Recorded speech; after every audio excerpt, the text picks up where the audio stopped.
Yep, it's going to happen. Something is going to go wrong in your business. And in fact, it's going to happen more than once. If you're lucky, you'll be around long enough to see it happen multiple times.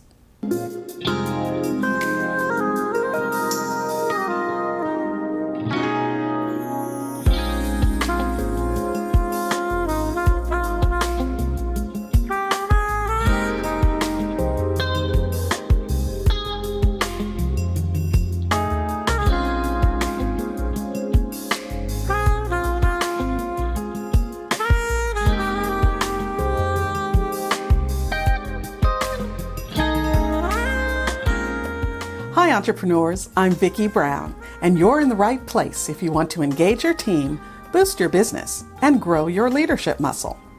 Now, I know that sounds awful, wishing that you see multiple occasions of things going wrong in your business, but the fact is, things go wrong. That's part of building a business, no matter how successful, overcoming obstacles. It's part of the package. So, if you've experienced a few situations that didn't quite go the way you anticipated, then that most likely means you've been around for a while. You have staying power. And in fact, if you deal with it right, then those situations are what helps you grow and avoid similar mistakes in the future. So I'm sure you're saying to yourself, okay, Vicky, that all sounds fine and dandy. It's a learning opportunity and all that. But what do I do about it now? While I'm in the middle of it all, and it's making me feel horrible. Well, I know from personal experience that dealing with those situations is absolutely no fun. But here are some tips to help you attack the problem and get through it all with as little disruption and brain drain as possible. First up, prepare yourself. I know your initial urge is to jump in and start doing, moving this block around and that block around and taking action. Well, don't worry, there'll be plenty of time for that. But before you jump into the fire, take a breath.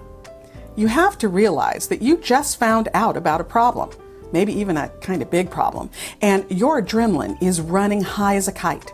Your system is snapped into high alert and emotions are pouring through your system.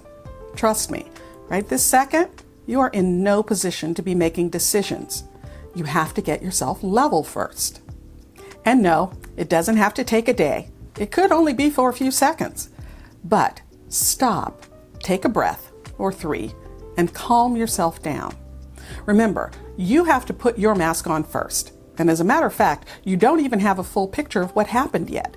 You haven't had time to investigate and gather all the information. So don't just start swinging. Get your emotions under control and figure out how much time you think you'll need to understand all aspects of the problem. Then you have to communicate. That's why it's important that you have some sort of idea of a timeline, because you're going to reach out to the impacted parties and let them know that you're working on the situation and will get back to them and give them a timeline. Early communication is key, because without that, the other person, or people, have no idea if you're fixing it or even if you know what it is. And they, in turn, are all poised to spiral out of control. So you need to put a stopper in that bottle. And you do that by communicating with them.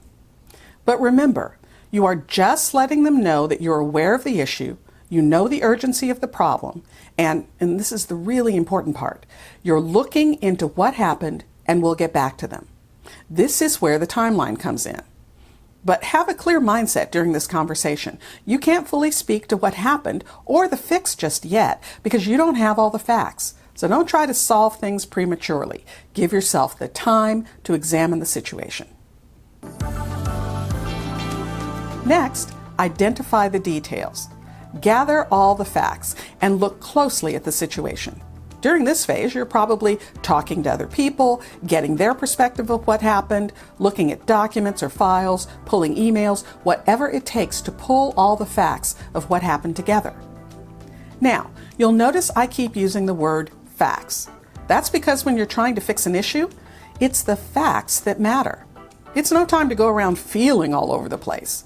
Again, put emotions aside and deal with the facts of what happened, the facts of why it happened, the facts of getting it fixed. and the facts of how you're going to make sure that it never happens again. And finally, identify the fix and take action.